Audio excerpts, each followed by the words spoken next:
13 kali jadi hero kami. Hampir-hampir nak bercinta. Ya? Ya. Siapa? Aku tak tahu. Siapa?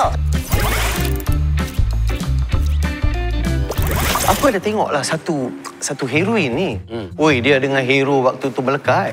Melekat sini sana depa dorang saja. Oh, masa tu. Yang saya cakap tu, tak payah gelak. Tak payah gelak. Dia tahu macam Siapa? Aku tak tahu siapa. Yang saya cakap tu adalah seperti Fasha Sadar dengan Apek lah, siapa Apek.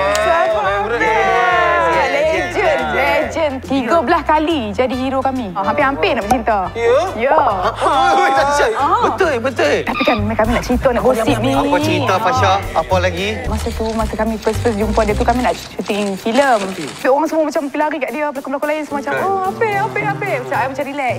I buat relax. Lepas tu, dia cakap, orang lain semua jumpa I, semua macam excited jumpa I. Tapi kenapa you buat macam tak minat ke dekat siapa Apek? Dia tanya kat kami macam tu.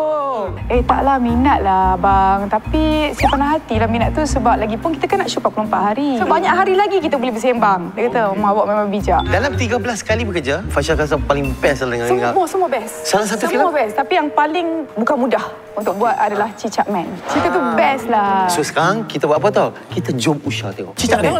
Kita jom Usha tengok macam mana cicak tu pergi. Oi. Oh, ni legend. Tu nak buat pun dah ambil masa 2 hari tau. Sini. Making dia sangat-sangat big lah. Oh, dia buat cicak. Cicak Man. Nampak?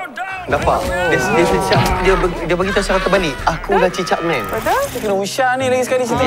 Yes. Semua tu memang kena Usha. Okey, Fasha. Kita nak tanya.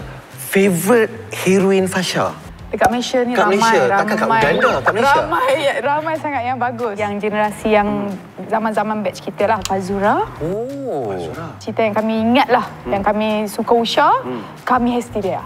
Oh yes, baru nak beritahu pasal kami Hysteria ni. Dia cerita pasal yang satu guru band ni yang betul-betul macam Dia orang recording. Satu lagu ni saya tengok tau. Sebab dia recording satu lagu ni, band dia. Tapi tiba tengah recording tu termasuk suara Pontianak. Pontianak tu pula Fazura. Pontianak cantik. okey. Usha je lah filem tu. Tak boleh cerita lebih-lebih. Jom Usha. So Fasha untuk Jom Usha ni, Ya. cerita apa yang Fasha boleh recommend? Dendam seorang isteri. Pasal apa cerita tu? Pasal apa? Ni yang kami berlakon.